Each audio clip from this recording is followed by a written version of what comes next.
Hi, so this is Matt Stait from Martial Arts GB Business Group, and today I've got Matt Chapman with me, aka Mittmaster Matt. How you doing, Matt? I'm good, mate. I'm good. How are you? Yeah, I'm great, thank you. So thank you very much for coming on. So for those guys that may not be aware of what it is that you do, can you just give us a brief overview? Yeah, I've been training martial arts 35 years, lots of different styles and systems. Started with ninjutsu when I was young, moved into sort of kickboxing, Muay Thai, and then into Jagadi and Eskrima. And then the MMA boom happened, so I started competing in MMA to see how that was. After I'd finished MMA, I started teaching full-time, ran a full-time school with my business partner of about 350 to 400 students. Did that for a long time, kind of burnt myself out a bit with that. So then transitioned to doing online instructions and teaching people how to do that. Right. Yeah. So one of the one of the things I like to ask people is sort of what started them on that journey. And so when you talked about being at the start of the MMA boom, that's something that I remember as well and being around at that time. And it was sort of when the UFC first exploded onto the world stage, if you will. It was really interesting because we'd all scuttle back to our gyms and whatever it was we were doing, and it was all in the raw, and we'd all be trying it all out, and it was great and interesting, but pretty ragged, to be fair. Yeah, it was. I mean, we didn't really know what we were doing back then. No one was really effectively cross-training. We were trying to adapt our styles to suit MMA, right? So back then it was style versus style. Even when I was competing against BJJ guys and Muay Thai guys and kickboxers, but not MMA fighters who kind of transition through all the different ranges and levels. So it was good fun. But fighting wasn't really for me. I didn't really enjoy the experience of fighting. It didn't give me any sort of emotional fulfillment. So I would train for the fight and enjoyed that. Then I'd get to the fight and I'd win. And then I'd be like, okay, no sort of like, yeah, like really excited or anything like that. It just didn't fire me up. I get more excitement from teaching and helping instructors and other people than I did from fighting. So I decided not to pursue the fighting too far. Yeah, no, that's fair enough, isn't it? It's what works for the individual, and if you weren't getting, because it's really strange, isn't it? Because for the vast majority, the way the mind works is when you come out of that, especially with a win, the elation is there, and there's that huge euphoric sort of feeling that you get for quite a while. I mean, I remember that from my competitive days, and so you didn't have that at all. Nah, not really. I'd win and I'd be like, I fancy a beer, so I just go and have a beer. Like Okay. no, like, but my sort of emotional state is very steady, like all the time. I'm at a certain level. It tends not to dip up or down. It tends not to vary a lot unless something like amazing is happening. So I just think it's my personality, my emotional state is kind of fairly standard all the way through. So yeah, I used to win fights and then be like, okay, and then train for the next fight, win the fight, and be like, okay. And I just got to the point where I realized that I wasn't enjoying the win or the fight really. It was just an exercise, so I stopped Yeah. doing it. Yeah, because obviously that's an awful lot of hard work.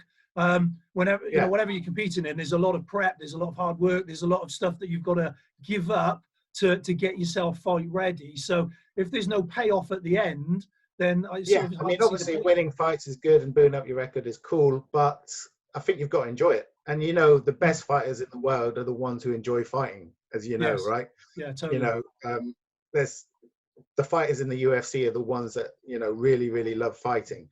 So I didn't have that, so I didn't see the point in continuing it so much. Yeah, yeah. But you still train, you still work Yeah. out yourself, and you still. So Oh how yeah, does I that love look? I love training and I love teaching, but I just didn't enjoy the whole competition thing too much.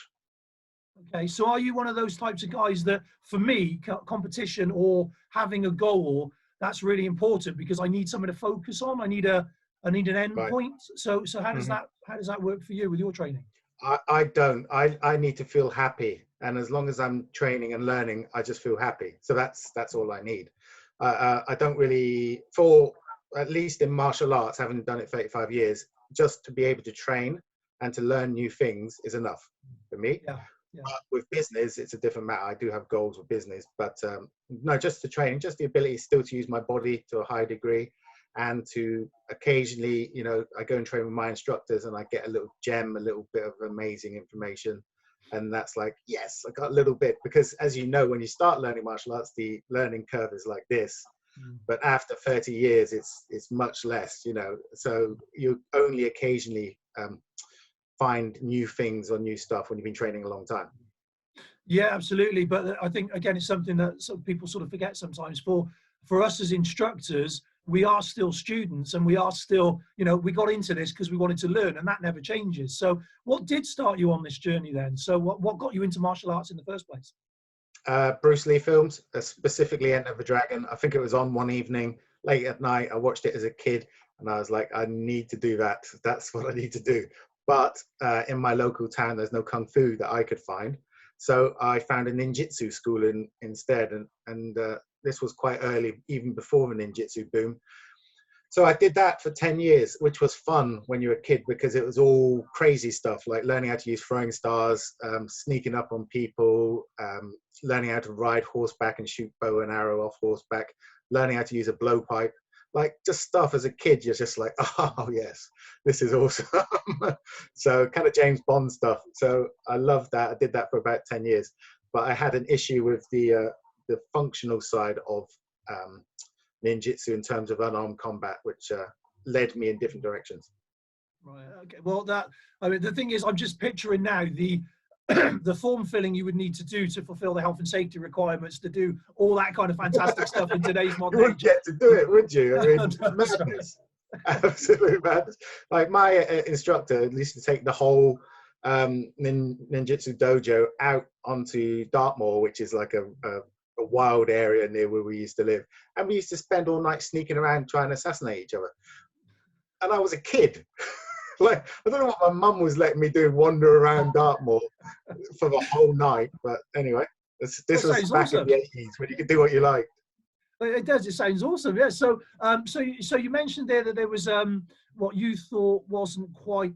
It wasn't giving you enough with the unarmed side of things, because you mentioned a karate guy came in. Yeah, so what happened was a karate brown belt came to our ninjutsu dojo and to spar with us, and he just beat us all up.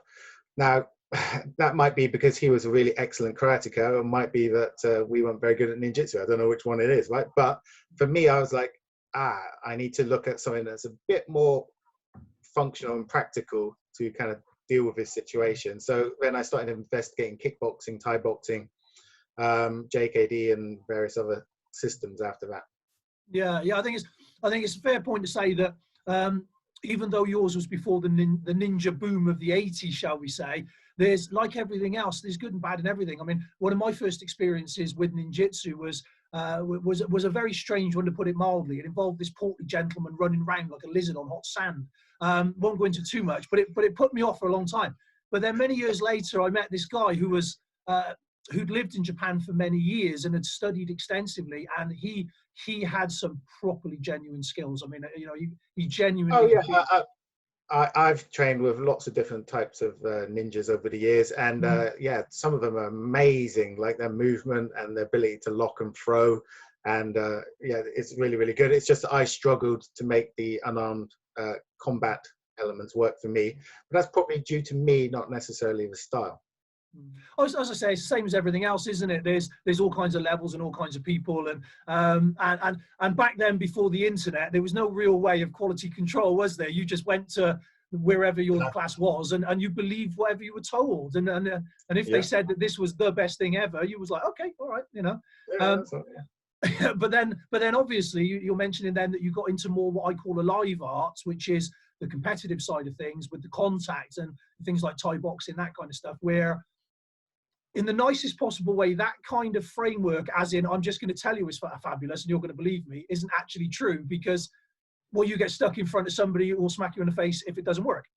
Yeah, exactly. So that's exactly what happened to me. So going into kickboxing and Thai boxing was kind of a bit of a rude awakening, because, yeah, it's much faster, it's much more dynamic, and people are actually trying to take your head off. So, but I kind of persevered because I could see the use in it, and I enjoyed the fitness. And, when you're 20 years old, you have so much energy. So doing rounds and rounds and rounds on the pads, kicking the bags, sparring, you know, and doing that 2 to 3 hours a day was just okay. And then going out in the evening and drinking beer, fantastic. So I did that for about another 10 years as well. Kickboxing, Thai boxing with my instructor, Anson St. James. And then he also got me into the JKD. And I like the JKD because it's concept based rather than, you know, technique based. So that was good. Yeah, yeah. Oddly enough, I was chatting with Tony Davis yesterday, and you know, similar thing with the JKD stuff. So, so then you mentioned that you ended up with your own school with a pretty sizable student base. So how did that happen? I left university, did a degree in sports science, and I was like, well, I can't get a normal job because I'm unemployable. So I had to start to set up my own school. And at the time, I was living in quite a poor area of London called Ilford. It doesn't have much money. And I thought, if I open a school here, I'm going to have to work really, really hard to encourage people to come because they don't have much disposable income. My prices will probably have to be lower. And it seemed like that wasn't a smart move. So I got in my car and I started driving around Ilford. And I got about 5 miles out and I came over a hill and I came into a place called Chigwell. So if you're familiar with The Only Way is Essex, that's where those lot live. So I was in Chigwell, and it's all £1 million houses, you know, Bentleys and Rolls Royces and all that. And I thought, that's where I'll set up my martial arts school. So I moved to Chigwell and set up my martial arts school. And that was the best decision ever because from a business perspective, you know, they have more disposable income. They're more interested in staying fit and healthy. They look after themselves better. So just as a business tip, just location is key. Yeah. Yeah, so that's quite interesting. I mean, I need to clarify, by the way, I'm nodding, not because I've seen The Only Way is Essex, but when you said Chigwell, I recognised it from Birds of a Feather, that comedy show all those years ago. Yeah, so, yeah, and you've seen The Only Way is Essex. I do not watch The Only Way is Essex. You love it. So with regards to that, it's quite interesting because obviously you're known for not just the martial arts side of things, but also the business side of things. And you clearly stated then that you made a very calculated business choice right at the very beginning of the journey. And Yeah. So have you always thought of everything like that from a sort of business point of view? No, not really. It just something, you know, some sort of intuition or something, or I might have read somewhere that, you know, it's a good idea to set your business up in a location that can afford what you want to charge. But I just thought, I just looked around my local area at the time and it was quite run down and people didn't have much money in the area and a lot of people were struggling. And I thought, this is going to be really hard to do it here. I need to choose somewhere else to do it. And then just literally driving for a couple of days, I found this affluent area. And that was it. Best business decision of my life. Well, probably second best business decision of my life because it was just much easier. So these people would turn up in Bentleys and Rolls and BMWs and all sorts of stuff at the gym. And we'd say, you know, it's £50 a month and this is your joining fee and you need to buy equipment. And they just go, yeah, bang, stick it on my card. No problem. So it was not hard to be successful in that type of area. As long as your marketing's good and you get people in, they can afford what you want to charge. And it was almost easy. Yeah, no, that makes perfect sense. But it also now leads me to my obvious question, which I can't just leave hanging there now. If that's your second best choice, I need to know what your first best choice was. I think moving my whole martial arts business online was my best business decision. I did it about 5 years ago. I started building up my online courses and starting to sell stuff online. And then over the last 5 years, it's built into quite a large global sort of brand / business. And it's given me so much more time and freedom, passive income from just selling courses and earning. It's been fantastic. It's like changed my whole life. And it's just brilliant. So that's the best decision. But I couldn't have done that best decision without doing the first decision, right? Of building a school, learning all that stuff that goes with building a school, and then learning all the marketing of how to market a school, and just developing myself as a coach by teaching every day for sort of 6 to 8 hours every day for 19 years. That comes across when I teach online in my courses. So you needed to do that bit first so that the second bit could happen. Yeah. Well, one of the other things that, I mean, I'm aware about you, but I'm not sure that everybody is how hard you work on the business side of things as well. So it's not just the martial arts putting the courses together. You actually put an awful lot of your time, energy, and money into learning how business works, going to the right people, getting in front of the right people, getting the most up-to-date knowledge. So how important is that towards towards what you do? Is that a very important strategy for other people? Yeah, well, for me, it's really, really important because I want to be as successful as possible, which is why I dropped out of fighting, because I wasn't going to be as successful as possible as I could be because I didn't enjoy it, right? But I do love creating stuff, and I do love marketing stuff, because I find it interesting. I find marketing almost like martial arts. It's about getting the right angle, the right position, how you present yourself, your energy, and all of that sort of stuff. So for other people, I think it's important, but it's difficult, isn't it, with all of that side of learning. I love to learn. I just love learning. I love developing myself as a person, whether that's physically, mentally, or spiritually. So I've spent a lot of money and a lot of time reading all these books behind me, going on courses, meeting people, because I wanted to give myself the greatest chance of success when I launched the various businesses I have. And if you know you have a weakness, maybe in business education, and you run a school or launch an online course, for example, it's just not going to do well. It doesn't really, it's the classic thing that, you could have Bruce Lee, Muhammad Ali, Dan Inosanto, and Jigoro Kano in a school somewhere, but if they don't know how to market their school and advertise and recruit people, they're not going to have many students, despite being phenomenal teachers. So I think, you need to educate yourself on your weaknesses. And when I was first starting out, business was my weakness. So I learned what I needed to do. Yeah, that's interesting, isn't it? Because there's so many instructors, and I include myself in this, by the way. There are so many instructors that they, as a young man, they wanted to learn about martial arts. And so they actively sought it out, and they diligently trained and went to the best people to learn from they could find. But yet in business, we don't, as martial arts instructors, most of the time we don't do that, or an awful lot of the time we don't do it. And for some reason, it doesn't translate, which is really odd, isn't it? So one of the questions that I have for you, which is something that's interesting, because there's so many different views on this, and that is, do you have to sell out to make money with martial arts? No, that's a weird question. Why would you need to sell out?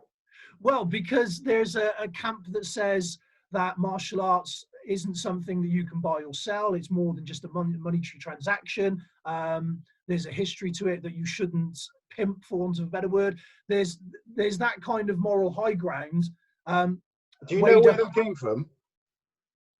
That came from in China and Japan, where the monks were traditionally training martial arts. They could not charge for martial arts training, right? And they couldn't. Monks are not allowed to earn money, so therefore they have to be given stuff and given gifts and given food. When they came over to the West, that kind of you can't earn money through martial arts came with them. But of course, we're not monks. We have to pay our bills. Yes. We don't get given food because we're a monk and taken care of because we're a monk. So I don't really get where that comes from. And I don't really see the relationship. If you look at the most successful schools in the world, which, create world champions and, the highest level of technical skill, they're all run like businesses. They're not, they're not guy in a garage. They're like your ATTs. They're like your larger Gracie Barra schools. They're like, all the ones in America, the big MMA schools in America. They're run like businesses, but they still create amazing quality, martial artists. So I don't see the relationship. And I think if you've spent 30 years like you and I have, training, getting broken, getting beaten up, investing our time, I used to train 4 to 6 hours a day when I was younger, like for a decade. And now I still train every day now. And the hours of, and the money we spent and the time, that has value. Why would we, shortchange ourselves and just think that we should only charge £1.50 a class when we've personally spent hundreds of thousands of pounds and invested our whole lives in something? I don't see that. It doesn't make any sense to me. I think we should be rewarded for the value that we create, which if we're a good martial artist is a lot. Yeah, no, absolutely. It's again, it's an interesting one, because if you actually sat down and done a rough calculation of money invested and time invested over the years into somebody's personal study. I mean, I wouldn't like to put a figure on mine, but it's basically all I've done since I was in my late teens, and every spare bit of money for best part of 25 years went on that. So it's a lot, you know. Yeah. But then when you put that up against, say, a piano lesson or a swimming lesson or something, it's very weird that we as an industry don't tend to see that there should be like an equal balance for repayment for what you're doing, you know. So there's that Well, element if you look of at it like this, there's martial arts instructors out there who are teaching terrible martial arts, who are only charging £2 per lesson. yeah. And there's martial arts out there teaching terrible martial arts who are charging £20 per lesson. Yeah. It doesn't matter what you charge, it's what quality of martial arts you deliver. You know, so it's got nothing to do with the money, has it? I mean, I've been to some shocking martial arts clubs that are really, really cheap, and I've been to some shocking martial arts clubs that are really, really expensive. So it's not about the money, is it? It's about the instructor, how invested they are in improving themselves, how much they care about making their students as good as possible. I don't get the money argument, and quite often that money argument is given by people who don't make much money from martial arts. Maybe they would like to make more money from martial arts, but maybe they don't know how to. So then it's like, well, you guys are not doing it properly because you're making money. I think there's an element of that in there somewhere. Yeah, oh yeah, almost certainly, almost certainly. So that brings us then almost around now to obviously what you're known for, which is your online stuff, your the Mittmaster stuff that you do, which is, I mean, that library now is absolutely vast, and it always seems to be growing with new things. So for a lot of people that are, for want of a better word, I don't want to use the word old school because that paints a picture, but for a lot of people from a generation before they were comfortable with IT and everyday use, there's a bit of a lag in how they get from a sat in front of a class to an online platform, and that's really where your expertise and help comes in with that. So if people are looking to achieve that, could you give like 3 or 4 really easy fixes that they could look to do immediately to make that happen? Yeah, so just use your phone, film on your phone, and film your classes and your seminars that you teach, and then find some way of uploading it, maybe to a private Facebook group or to YouTube, and then gives access to your students. And then if you really want to start charging, you can use some very simple programs that allow you to basically film a bit of content, upload it, create a payment link. People pay for it, they access the content. It can be really, really simple, like a 2 or 3 step process. I think people struggle with it because really it's not that they don't want to do it. I think they're scared. They're scared of, like, either they're scared of the tech because they think it's going to be overwhelmingly difficult, and it's not. You can just do it on your phone nowadays. They're scared of trolls. So they're scared of what people will say about their stuff if they put it on Facebook. That's the main one for martial artists. They can bullshit me all they want that it's, you know, you don't want to make money online, you don't want to do this online, you don't want to do it. What you're really scared about is someone saying mean things about you who lives on the opposite side of the world. That's the truth. Because I speak to hundreds of martial artists about this, and it's always, when you get down to it, even my friend, I spoke to him, I did an interview with him yesterday. My friend, Tom Barlow, is a 3 times world BJJ champion. He won it 3 years on the trot, back to back, no-gi, so at the highest level. And when we were chatting about this a few years ago, I was like, why haven't you put out an online course? You've got all this video you've created and stuff. And when I got really down to it, and he won't mind me telling you this, he was fearful of what people would think of his technique. This is a 3-time world champion at a very high level, one of the best grapplers the UK has ever produced. And he was worried that someone might say mean things about him on the internet. So madness. To me, that's never affected me. I've got very thick skin. And because like I said, my emotional state is fairly consistent, what people say about me doesn't really sway me either way. I don't get upset when people say mean things about me. I don't get overly excited when people say nice things about me. So that's an advantage for me because it just brushes off me. I don't care what people say. So fear of trolls is a massive one.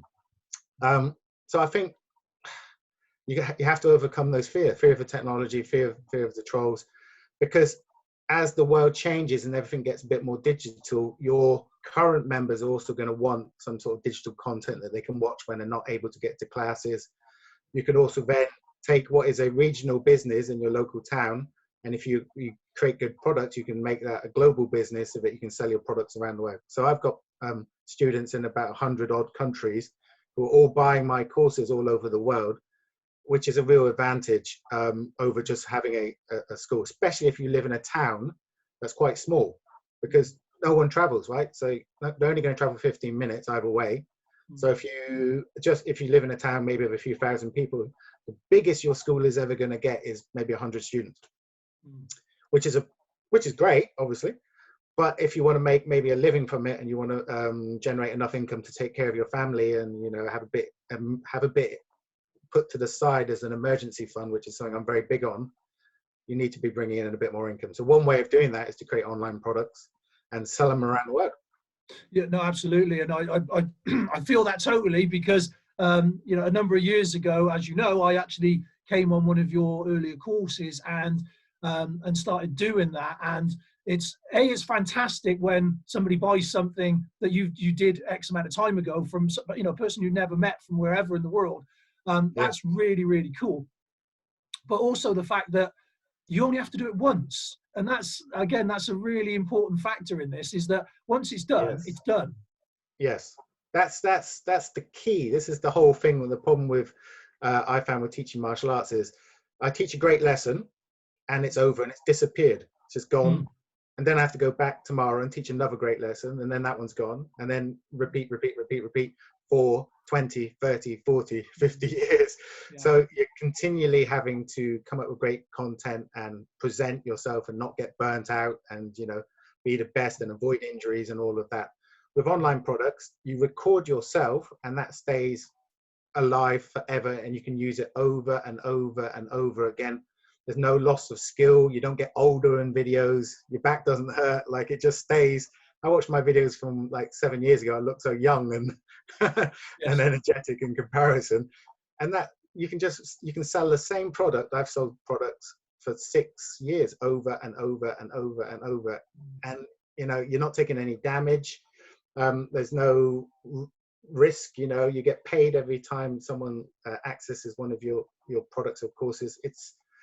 I think a lot of instructors are now waking up to the fact that they need to do this. Plus, most instructors don't have an emergency fund, and they don't have a pension, which means they're going to work until they die, which sounds cool, but it's not cool when you're 75 having to teach a kids class and you just want to go and sit down and chill out. So I think emergency fund and pensions, this could be it. I had one student of mine who's set up online courses with me, and he's not taking any of the profit that he's making from the course. He's just putting it into his pension. Smart. Smart, definitely. So again, because there's 2 points on this. Number one is we all have seen the very famous instructors that were sort of competitive 30, 40 years ago that are still doing seminars, and the damage that they're carrying with them, the movement, and it can't be easy jumping on a plane going from country to country in your 70s. I don't care what anyone says. That's got to be very, very hard lifestyle. And so having some kind of contingency plan as you age is definitely a blooming good idea. But one of the things that I find that may be a sort of barrier to people taking this first step, and I found this myself, because again, when I first came to you, I remember, and I talk about this to people, we did a very short little to camera piece interview thing, and literally you just went blah blah blah blah blah. Oh, okay, we're filming. Boom, and you just went into your Mittmaster Matt mode, and it was like a different person almost. And I remember saying to you about that. How do you do that? And you just stepping up in front of a seminar, isn't it? So let's say I'm driving to a seminar. I've had a row with the missus. The kids are getting on my nerves. I'm tired. I haven't had my breakfast. So in the car, I'm like, but when you get to the seminar, you put on the show, right? It's acting, it's presentations. It's the same thing. I can be having Dave Kovar says, when you tie the knot in your black belt, you should have a state switch where you're suddenly in a teacher's frame of mind, and you're giving and you're open and you're excited to be there. So just switch it on like you would for teaching a class. So like the camera comes on, and then you present. The thing with the camera though is it takes away a bit of your energy for some reason. It adds weight to your body, so you look chubbier. but That's it my also, excuse. Yeah. yeah, it's good, isn't it? It also reduces the energy that you create by about 10 to 20%. For some reason, it doesn't. So if you are presenting to camera, just be a little bit extra animated and a little bit extra kind of excited, because it just, the camera seems to steal some of that. But yeah, you've just got to practice. The first videos, if you watch my very first Mittmaster videos, I'm quite nervous. I'm making a few mistakes. I don't look comfortable. By video 10, it's just like that. It's like learning anything, isn't it? You're uncomfortable to start with, and then you get comfortable, and then you don't even notice you're doing it. Yeah, yeah. Well, the energy levels is really interesting that you brought up there, because something that we've all found is that you're right with that. You need to give that like extra 10%.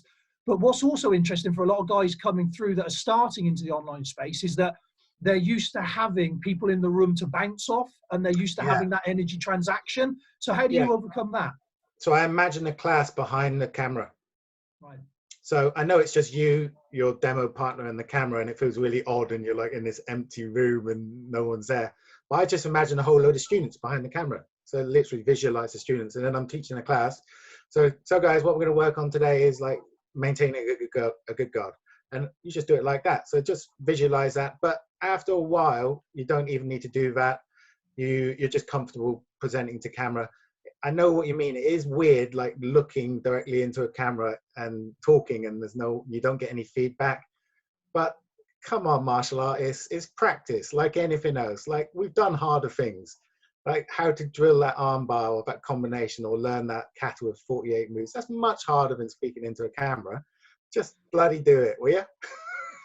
Absolutely. So on that note, my friend, where can they find you if they want to seek you out for your expert advice and guidance on this particular thing?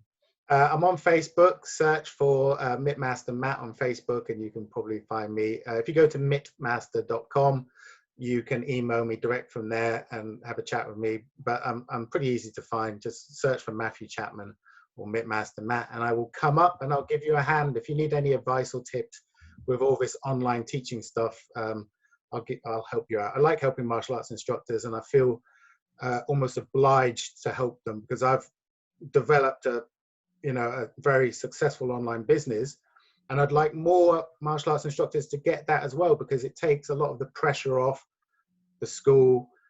We have a school, don't we, that is our only source of income, and then if something happens, that can go away, and you're like, oh, right, now I'm not making any income. If you can have multiple streams of income, you're not so fearful, you're not so reactionary, you don't panic so much. And one of the biggest streams of income for martial arts can be online courses, but you've got to know what you're doing, and I can help them with that. Awesome, awesome. Well, Matt, I'm afraid we're running out of time, but it's been a genuine pleasure to sit and chat with you, and I can only recommend Matt and his services, because I've used them myself personally. I know a lot of people that have used them, and really knowledgeable guys. So, Matt, thanks again, my friend, and it's been a pleasure chatting. Thanks, mate. See you later. Bye.